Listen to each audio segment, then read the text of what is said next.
The Joe Rogan Experience. And when you see like these mangoes in the summertime, like I don't know where Europe gets their mangoes, but this is probably one of the best features of Europe. Like they have these mangoes that are just like this. Well, they're organic too. Oh, they're just incredible. Well, they still have real tomatoes. Like you have to search for real tomatoes here. Like if you want an heirloom tomato, that's an actual tomato. The tomatoes that we have are just these freaks. You know, I have you ever worn Glucose monitor? Glucose monitor? No, haven't. I wore one for 90 days. And my wife, when she was younger, well, she runs a pharma company, so she has a proclivity for science, obviously, and she thinks about a lot of this stuff scientifically, but she also broke her back when she was 11. So she's very sensitive to inflammation. So she's hacked a lot of food so that she can minimize inflammation. I wore this thing, and I was totally blown away. The things that I thought were healthy for me, my body was like, this is radioactive. Like what stuff? So like the way that I ate rice or quinoa, I would have like a small amount of rice, or I would have brown rice, or I'd have black rice, or I'd have quinoa because I was like, oh, it's more protein. It didn't really matter. It had the same, my body reacted with this massive sugar spike. The minute I cooked it off, put it in the fridge, waited 24 hours and ate it the next day, no glycemic load whatsoever. Same with potatoes. Potatoes. Yeah.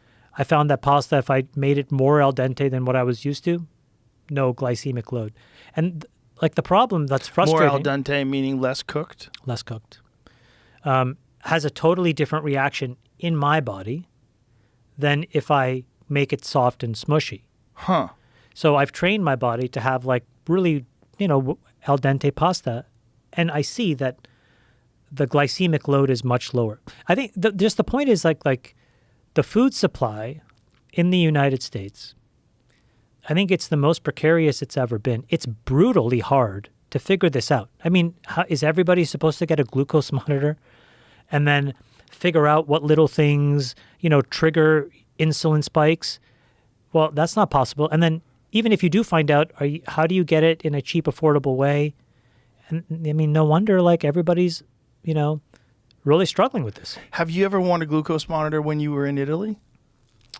No, I wore it here. I'd like to know, because there's a difference that the way my body I can tell you how my body feels. If I take a picture, I try to work out, and I take pretty detailed, like, what's my BMI, what's my muscle mass, what's my fat percentage. And I always take those readings right before I go. And when I look afterwards, and I don't do anything when I'm there. I swim in the sea when I can, like when I'm on vacation or whatever. I walk a lot, but nothing else. No weights, no nothing. My muscle mass stays the same. My fat percentage goes down. I look healthier, and I feel really great. And all I do is I just eat what's in front of me. I don't think about quantities, whatever. But when I'm back in the United States, so I get to be there, call it 6 weeks a year, right? But when I'm back in the United States, I have to go back on lockdown because like a lot of people, I had this thing, like if you look at a picture of me in Sri Lanka, I look like old Dave Chappelle. I was like this. I was just a total stick figure. Within 1 year of being in North America, in this case in Canada, when you look at the school pictures, I was fat.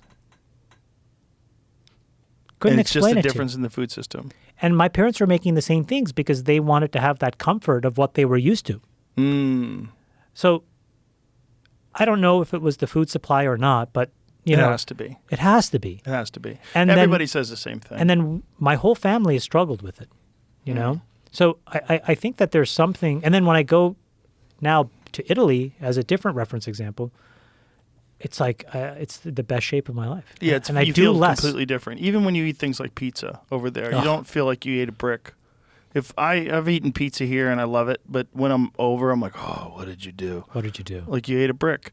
But over there, it's just food.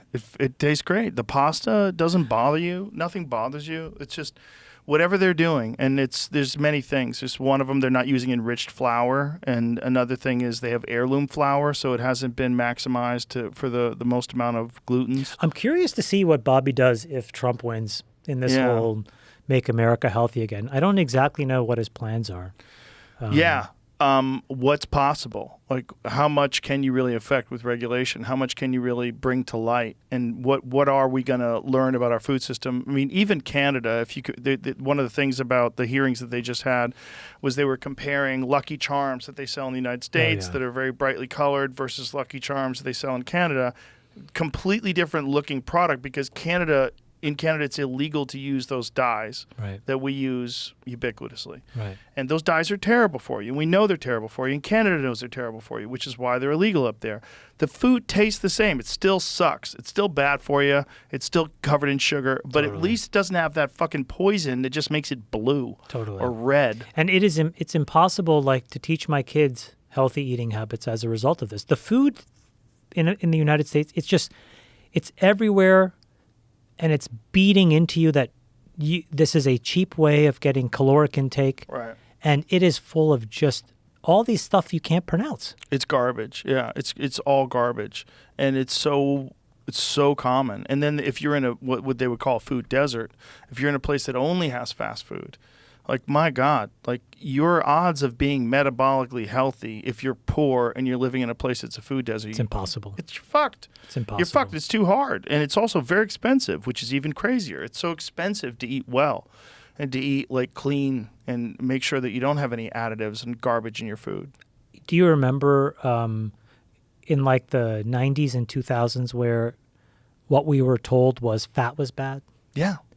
And, like, you would see sugar-free, and I would just buy it. Oh, yeah. Sugar-free is great. Oh, like, sugar-free, I'm doing the healthy thing here. Yeah. This is great. Margarine. Or then I would see fat-free, and I'd be like, oh, I'll do that. Yeah. And it turned out all this stuff was just Well, it's not nasty. even, it's such a small amount of people that affected that. That's what's so terrifying. It was a small amount of people who bribed these scientists to falsify data, so that they could blame all these coronary artery diseases and heart diseases on saturated fat when it was really sugar that was causing all these problems. And we had a very dysfunctional understanding of health for the longest time. The food pyramid was all fucked up. The bottom of the food pyramid was all bread and carbs. You know, it's so nuts. And it just made a bunch of, like, really sloppy humans. And you could see it in the beaches, the photos from the 1960s versus looking at people in the 2000s. Have you had Casey and Callie Means on? They're coming on. Yeah. They're coming on. Yeah. They have an incredible story. Should I say it, or we can just... Sure, yeah. They have this incredible story that they tell about what happened, and what they say is in the 80s, when you had these mergers, one of the mega mergers that happened was tobacco company with food company. There was two of them. And a lot of the scientists started to focus some of their energy on taking that skill, I'll just put that in quotes, of making something very addictive and transposing it to food, right? It's like, okay, if I'm at RJR and I'm used to making cigarettes, how do I think about structurally building up something that wants you to eat more, but now instead of smoking, instead of a cigarette, it's a Twinkie or whatever. And a lot of the food science that we have in America is built on the back of a bunch of these mega mergers where you had these scientists go and build super, quote-unquote, addictive food. Yeah. You know, and that was a failure of obviously it was a failure of the capital markets, but it was a failure of public health. Well, it's a failure of our regulatory process. It's a failure of our exposing the public to this and making sure that whatever this is labeled the same way cigarettes are. Because if you want to buy cigarettes, you can buy them today, but it's going to have a big warning that tells you this can kill you. Totally. And arguably, sugar is probably as difficult to kick as nicotine is. And there's a lot of other problems. I smoked when I was younger. I found it much easier to stop smoking than it was for me to cut out sugar. Wow. Cutting out sugar is basically impossible. It's very hard. You encounter it everywhere. I have a friend who has diabetes, and he got type 2 diabetes, and he's thin, my friend Duncan. And one of the things he found out is when he stopped it was all just eating too much sugar.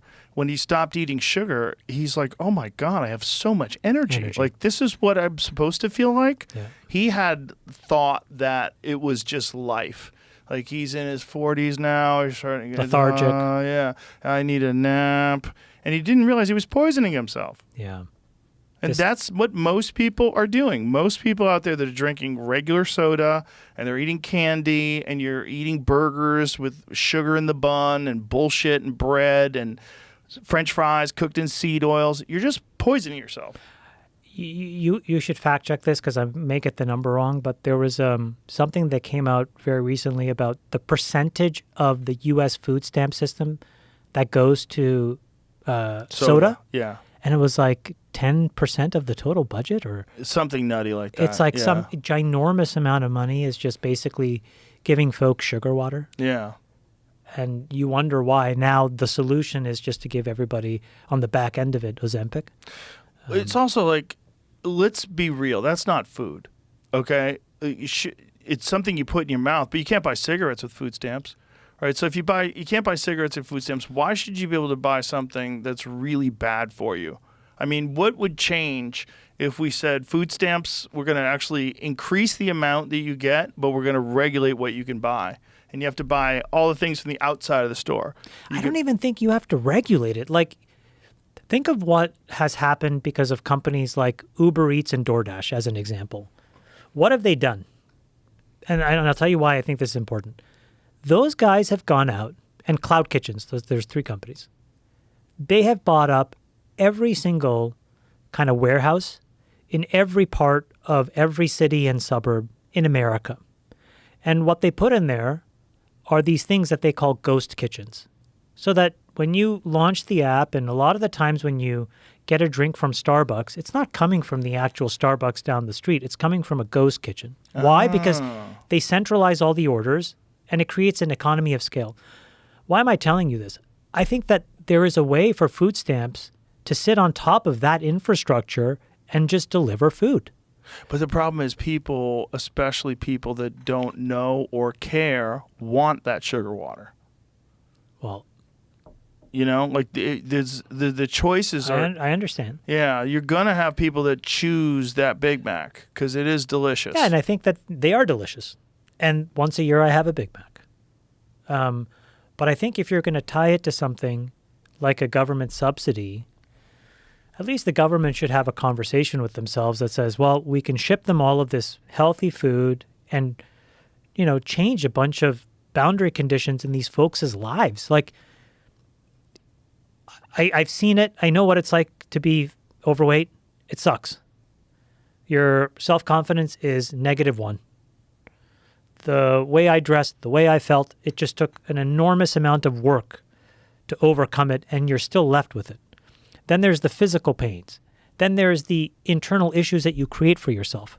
This is not a win. And so I get it that the hamburger tastes good, but this is where the government, I think, has a responsibility to say, look, we're going to spend hundreds of billions of dollars a year, so let's spend it in a smart way. We're not going to give you pop and soda anymore.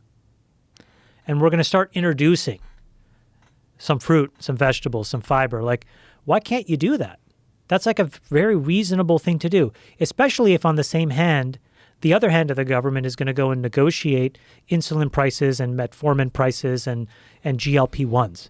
Right. That is the issue. Do you see what Bobby Kennedy was talking about with these GLP-1s? He was comparing the amount of money spent on GLP-1s and what you could give every obese American, that you could give them free healthy food and a gym membership. For 10%, I think. I think what Bobby said is the cost of GLP-1's current course and speed would be $3 trillion a year. Isn't that amazing? Just something that controls your appetite. and for $300 billion, you can give everybody food. By the way, you can use this ghost kitchen infrastructure to give the food in a prepped way, right? So you can even make life super simple for them. The idea that you would spend we don't have $3 trillion to spend, but we have a responsibility to make sure that people don't kill themselves with food.